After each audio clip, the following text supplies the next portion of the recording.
Hello, everybody. Thanks for joining us today. My name is Rick Grip. I'm the Vice President of Silver Lion Student Loan Advisors. With us today is Aaron Longino. He is one of our lead student loan advisors. And we are going to get started here in just a minute.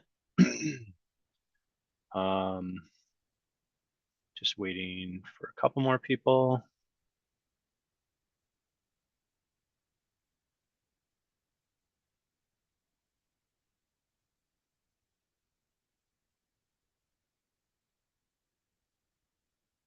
And okay, looks like we're good. So I am going to hand it over to Aaron.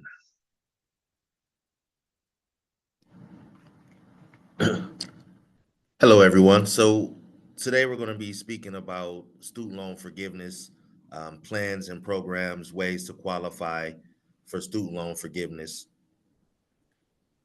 as well. So a few of the hurdles to student loan forgiveness. 98% of people that actually qualify for these programs, they never receive it. The biggest hurdle has always been the servicers. Your servicers are the ones you make your payments to, your nail nets, your Navians, your Mohilas. They're state institutions. The states, through the servicers, have always been the biggest hurdle to student loan forgiveness, and the reason why, mostly the reason why 98% of people that actually qualify for these programs, they never receive it.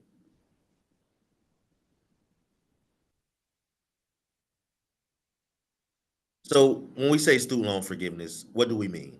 Student loan forgiveness is a federal program for those that have direct loans. It says you either have to make 120, 240, or 300 payments, qualified payments, depending on the program that you're in. At the end of which, after you've done so, everything that's left will be forgiven, as long as you repay those under a qualifying plan. And for those who qualify for public service loan forgiveness, there's the added requirement that you both work for a qualifying employer for at least 30 hours a week on average. They'll say full time, but it isn't actually full time, as long as on average you work at least 30 hours a week. So when we talk about qualified plans, everyone assumes that bill they get in the mail once they're done going to school, that's just their student loan payment, is what they have to pay every month. Which is rarely the case. The Department of Education has 70 different options for repayment. Of those options, there are what are called qualified plans, the plans that the forgiveness programs require you to repay your student loans under. So if you look here to the left, this is just a random um, standard repayment that everyone gets in the mail. It's the default plan that everyone is in. On the right is a qualified plan. Everything else being equal. Uh, this is a family of five, makes about $55,000 a year, and has about $50,000 in student loan debt. If you see, the standard or default payment is about $530 a month. Over the course of repayment, and this is based on a 10-year repayment, this borrower would be expected to pay $63,639 over the course of that 10-year period. This same borrower, all other things being equal except for the repayment plan they're under a qualified plan, the same borrower would pay over $400 less a month. That's over $4,000 a year, almost $5,000 less a year. Over the course of repayment, they would have only paid about $14,160 as opposed to the over $63,000 from a standard repayment. Here's a significant difference. At the end of their 10-year period, the borrower in the qualified plan will have about $49,478 that's left. That's what the Department of Education would expect to forgive federally tax free at the end of that 10-year period. So, for the past 3.5 years, the Department of Education has been making subtle changes um, to help the forgiveness programs work as they were intended to work. As I mentioned earlier, 98% of people that actually qualify for them, they never get it. While it is true that normally your servicer is to blame, your servicers, they're paid tens of millions of dollars a month of our tax dollars to ensure we're in the best plans and programs available, but they rarely do a very good job, in my opinion. With forgiveness programs, you have to begin those programs from day one when both you, as the borrower, and your loans qualify for them. So, what we saw happening is that your average borrower, while they qualified for the programs, their loans did not. One of the things the Department of Education did to, to rectify this was a new income driven repayment plan, a new qualified plan, the SAVE plan. This plan was saving millions of borrowers money month after month, year after year, and also afforded forgiveness where it wasn't available before. There was an injunction brought against the plan on Mohila's behalf, one of the servicers. Um, there was a lawsuit brought, excuse me, on Mohila's behalf, and the courts have placed an injunction on the SAVE plan. All 8 million borrowers that are in the SAVE plan are now currently in forbearance while the courts figure out um, if the SAVE plan will be able to go forward how it's currently calculated. But not only that, there's been a trickle down effect, if you will, to other qualified plans.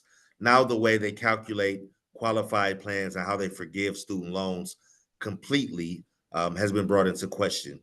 Three of the four existing qualified plans, two and a half. One of the plans is still available for certain loan types, but that's neither here nor there. For your average borrower, three of the four income driven repayment plans have been brought into questions. So if you're one of these 8 million borrowers in a SAVE plan and you were wondering why you were in forbearance, it's because of the injunction that was brought against the SAVE plan is the reason why. Uh, I'm sorry, I forgot to mention at the beginning, if you have any questions, you can type them in the chat. I'm sure there's a lot of questions. This has been a very confusing time for the last 12 months or so. So if you have any questions, feel free to put them in the chat and we will get to them as soon as we can. So there are some people, for instance, we have a client who just reached their 119th qualified payment a couple months ago, which means they only have 1 month left under public service loan forgiveness before their loans are able to be forgiven, before we'll be able to apply for their forgiveness. But that same borrower is in a SAVE plan, so they're in a forbearance, which does not count towards qualified time for public service loan forgiveness. So some of the options the Department of Education has given uh, for borrowers who are in similar situations or unique situations similar to one of our clients, one of the options they gave was to switch your IDR plan, although that may not be as great of an idea now in practice as it is in theory. Theoretically, you should be able to switch to a plan that they're able to move forward with. But the lawsuit has also affected how they process the income driven repayment plans, the time in which they process plans. I think a better option for most borrowers in a SAVE plan. There are some exceptions. We'll speak about exceptions on a person by person basis. If you do, or if you are interested in any of these and you don't know if they apply to you, feel free to schedule a loan review. We'll have information how to do so, but you'll hear me throughout saying have your loans reviewed if you're unsure. This is another instance if you're unsure how to proceed, have your loans reviewed and we'll go over your options. One of the better options, in my opinion, is a newer program. It's called the buyback credit. You're not able to make payments under this forbearance if you're on a SAVE plan. Even if you were to send in a payment, that payment would count on the months following the forbearance. So once the forbearance ends, let's say you send a payment in October, the forbearance doesn't end until January. Well, the payment you sent in October, it won't apply until February, the month after the forbearance ends. So the buyback program is a program, once the forbearance ends, you'll be able to go back and say, hey, I had a $50 a month payment in August, September, November. I want to buy that time back. You'll be able to make your monthly payment for those 3 months, and it'll convert those months from non-qualified months into qualified payments for those particular months. The buyback program may, in fact, be a better way to get qualified time where you should have had it, but it doesn't count. Okay, so we did get a couple questions there, Aaron. First one is, will the forgiveness be taxed? So, student loan forgiveness has always been tax free at the federal level.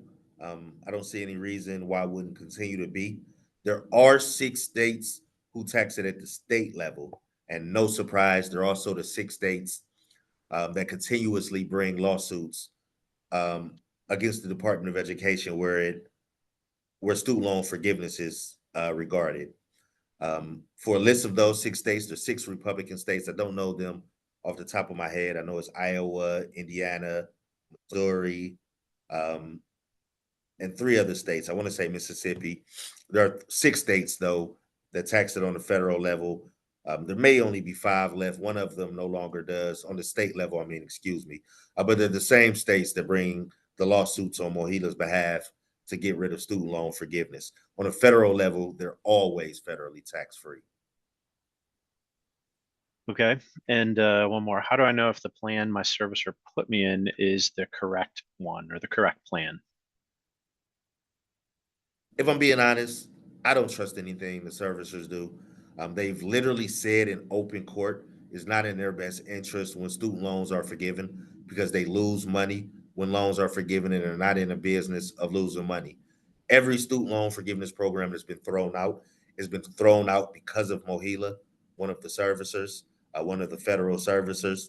I wouldn't hold too much stock in what they and the things they tell you. They've been known to give wrong information before.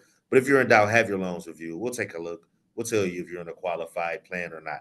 I have been seeing, though, more recently, people there in the save plan and are trying to make payments. The servicers are taking them out of the save plan and putting them in a standard repayment without informing them that is not a qualified plan.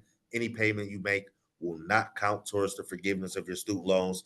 So you do want to be careful with that. If you're unsure, have your loans reviewed, and we'll be very specific about what plans you're in and what you aren't. Okay. So, as I mentioned, the injunction against the SAVE plan has trickle down effects to other income driven repayment plans as well. Earlier in the year, the Department of Education, in anticipation of the SAVE plan, so it really began in the fall of last year, they got rid of 2 of the income driven repayment plans. They're no longer available to be enrolled into. The SAVE plan itself replaced a third income driven repayment plan, which means there's only one left that you're able to enroll into and have and make qualified payments.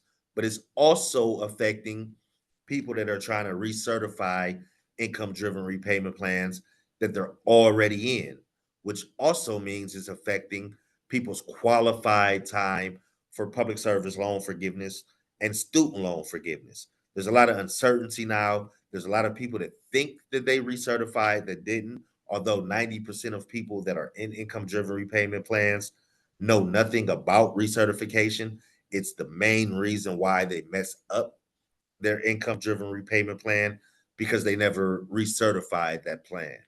Um, if you're in an income driven repayment plan, if you think you're in an income driven repayment plan, or you're just not sure about how this injunction is affecting you, again, have your loans reviewed. We'll be very upfront about whether or not you're in a qualified plan, whether or not that qualified plan needs to be recertified, or whether or not your recertification actually went through. Or usually, to be honest, what we have to do is we have to explain what recertification is, all of which, though, we'll do. All right, we got two more questions. I'm going to combine them into one because they're kind of similar. One is, do my Parent Plus loans qualify for PSLF? And the other one is, my parents took out a Parent Plus loan and I work for a nonprofit, so do they get PSLF? Go to both questions, but there's a caveat on the first. So, in and of themselves, Parent Plus loans don't qualify for forgiveness. They don't qualify for public service loan forgiveness. You cannot even enroll them into the plans that the forgiveness programs dictate you repay your loans under, but they can be made to qualify. There's a process involved that will make them eligible for qualified plans. Have your loans reviewed if you're unsure. The second part of the question: Parent Plus loans are in the parent's name. Although they were for the child's education, they're in the parent's name.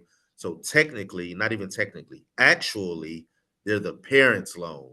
So it's the parents themselves that will have to work for a qualified employer and qualify for public service loan forgiveness in order to be enrolled into the program. So, Mm.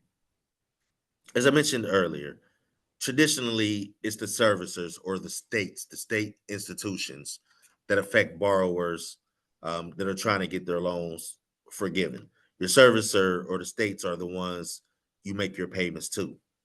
Um, During the 3.5 year payment pause due to COVID-19, they were actively telling people they didn't need to recertify when in fact they did.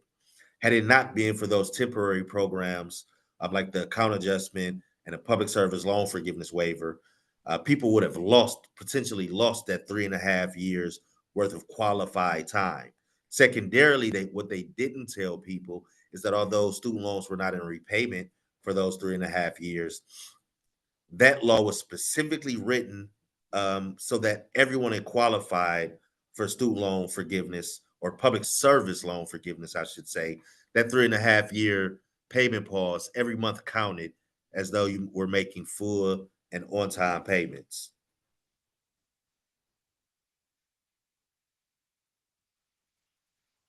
So when we say full and on time payments, um, that's how you keep your loans in good standing so that you do not default on the repayment plan in which you agreed to repay your loans.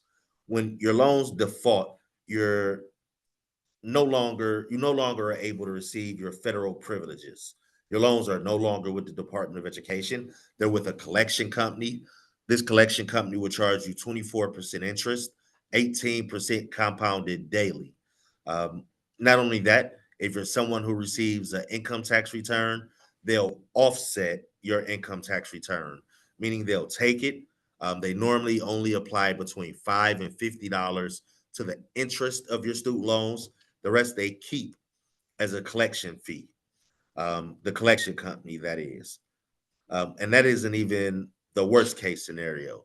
So once your loans go into default, that means you haven't made a payment in 270 consecutive days. But that isn't the worst case scenario. Worst case scenario is what happens next. The final stages of default is garnishment. Garnishment is when they take 15% of every taxable income you receive, whether it's employment income, whether it's unemployment income, some investment income. If it's taxed, they'll take 15% of it before you even receive your money for the foreseeable future. Is extremely difficult and extremely expensive to get out of garnishment. There's an actual judgment against you um, by a judge in a court of law, and that's the only way to get it off. A lawyer here in Ohio will typically charge between $3,000 and $5,000, but that's here in Ohio. I can only imagine what some of the bigger markets a lawyer in some of the bigger markets would charge. We are able to help with default. We're not nearly as expensive as a lawyer would be, but still, you want to take care of this before they garnish you. It is extremely difficult and extremely expensive to get out of garnishment.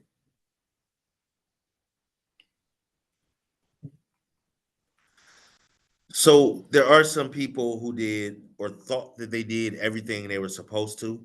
Um, The servicers do a terrible job of explaining how public service loan forgiveness really works. But the government says that anyone who either works for the government, it could be local government, city or county, state government, federal government, even tribal governments, our Native American neighbors, or people that work for 501c3s that are tax exempt qualify for public service loan forgiveness. You have to be in a qualified plan in order to make qualified payments. You must be enrolled in a public service loan forgiveness, and you must recertify that plan and your public service loan forgiveness every year. If you have not done so or have never done so, it's very likely you're not enrolled in the public service loan forgiveness. And after you've made your 120th payment and expect your loans to be forgiven, they won't be. Either nothing will happen or you'll be denied if you do apply for it. Um, with public service loan forgiveness, normally, you have to begin that program from day one when both you, as the borrower, and your loans qualify for them. Now, there is a program that doesn't apply to everyone or every loan type or the plan that you've been repaying your loans under, but there are some instances where a temporary extended public service loan forgiveness application would take the place of public service loan forgiveness. Essentially, what we do is we'll say to the Department of Education, look, um, John or Jane Doe did everything that was required of them. They've been making their monthly payments. In fact, they've been paying more than was required of them under a qualified plan. It's their servicer that's failed them by not enrolling them into the program correctly. So essentially, we're negotiating with the Department of Education on your behalf to say you did everything you were supposed to, and these payments should count as qualified payments for public service loan forgiveness. So just because you were denied for public service loan forgiveness doesn't mean that's the end of the road.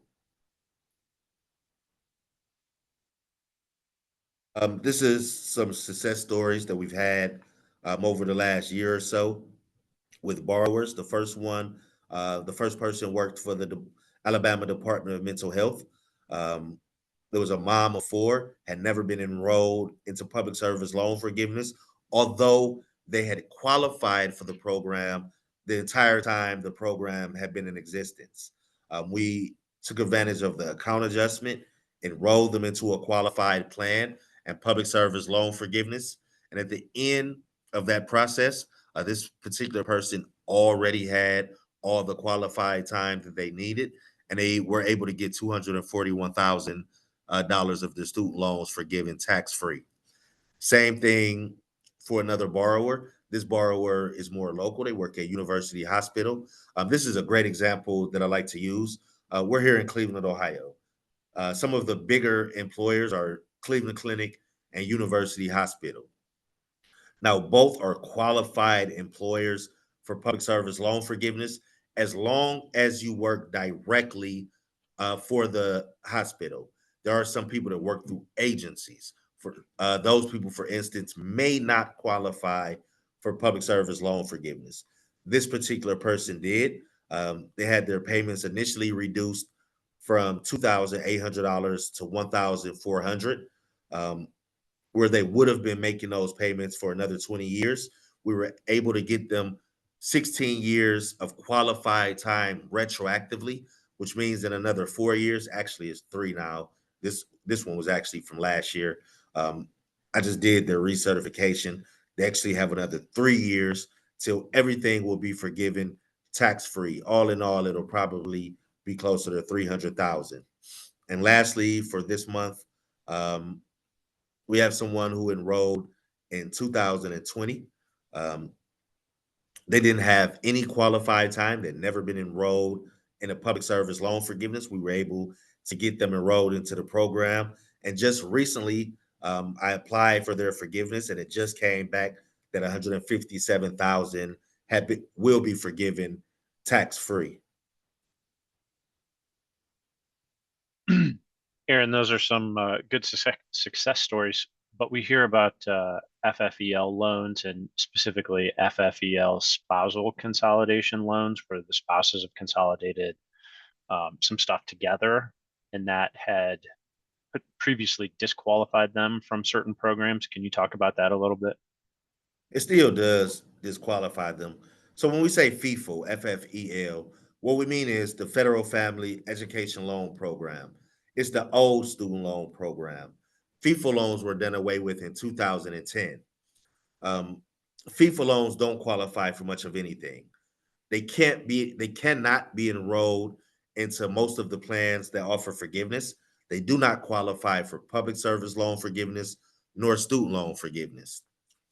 FIFO spousal consolidated loans are another nightmare all in and of themselves.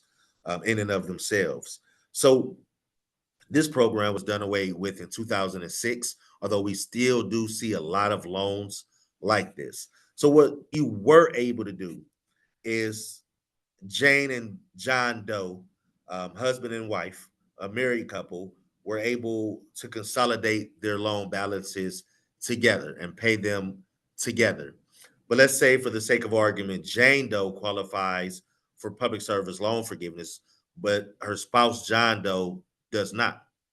Because their loans are consolidated together and they're FIFO loans that don't qualify for those programs, FIFO loans, they don't qualify on their own, but like Parent Plus loans, like Perkins loans, they can all be made to qualify.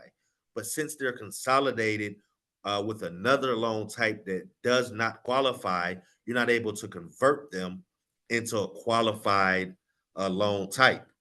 So Jane Doe is not able to take advantage of her public service loan forgiveness, even though they may have met all of the qualifications. This has been a problem since public service loan forgiveness was created in 2007. The federal government, in their infinite wisdom, it only took them roughly 18 years to fix this problem. So, what they've been announcing since 2022 is there would be a way where you can separate the spousal consolidated loans so that you can then convert them into qualified loan types and enroll them into the various forgiveness programs and hopefully get them forgiven. This would have been helpful if it was done before the account adjustment that ended June 30th. However, if it's a FIFO spousal consolidated loan, then we will still be able to get you the benefits of the account adjustment, which retroactively will look back all the way till 1994 for student loan forgiveness and all the way back to 2007 for public service loan forgiveness, where we can convert non qualified payments into qualified payments. Now, that program expired June 30th for your average borrower, but for those with FIFO spousal consolidated loans, we will still be able to get you that benefit because you were not able to take advantage of it then because they just came out with a way to separate them not even a month ago, a few weeks ago. It was made available. I know that was a lot of information. If you think this may apply to you, have your loans reviewed, and we'll be more specific about how it applies to you and your loan types. Program dates and deadlines, unfortunately, there are no more. There are no program dates and deadlines. All the temporary programs where we're able to retroactively get years and years, and in some cases, decades of non-qualified time converted to qualified time have already expired, except for those with FIFO spousal consolidated loans. They haven't set a deadline, but we are still able to get those benefits for you. Other than that, all the programs are back um, to working as they originally have. So, what is it that we're able to do to help? So, what we do is we'll review your loans. We'll give you an honest assessment about your student loans, the plans and programs you yourself qualify for. We'll run a projection based on the suggestion we'll give as to what stood out to us and what you should do about it. We'll tell you exactly how much your monthly payments could be, exactly how much longer you should be in repayment, and how much, if any, student loan forgiveness the Department of Education expects to award to you at the end of your repayment period. At that point, you'll be able to take the information that we've already given you and either do these things yourself just for myself or one of our advisors to review your loans. It doesn't cost you anything other than the time it takes to review them, or we'll offer to do them for you. For that part, though, we have a fee, but we'll be very upfront about that fee once we see what it is we need to do to meet your goals for your student loans. How to get started. So up on the screen, there'll be a number to call to reach us. Beth was nice enough to leave her email address here in case anyone has a question. Um, if it's just a quick question and you don't necessarily want a loan review, feel free to send it to Beth. Or if you'd like to schedule a loan review, this is actually my Calendly link. You can make an appointment directly with me, or it'll appear directly on my calendar. My schedule is in East Coast. Keep that in mind. If you schedule an appointment, you're scheduling it on Eastern time. Um, but this is how you schedule an appointment to have your loans reviewed. All right, I think we have two more questions. One is, if I work for public service now for a nonprofit organization, but all the payments that I made were prior to me working for a nonprofit. So I think the question is, can those payments be made to count? No, not if you didn't work for a qualified employer at the time you made those payments. If it's public service loan forgiveness you're looking for, you must qualify for the program in order to make qualified payments. Now, just because they don't count for public service loan forgiveness does not mean they can't be made to count for student loan forgiveness.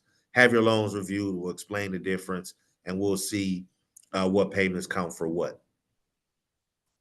And the last question is, if you didn't complete your degree, are you still eligible for these income-driven repayment plans?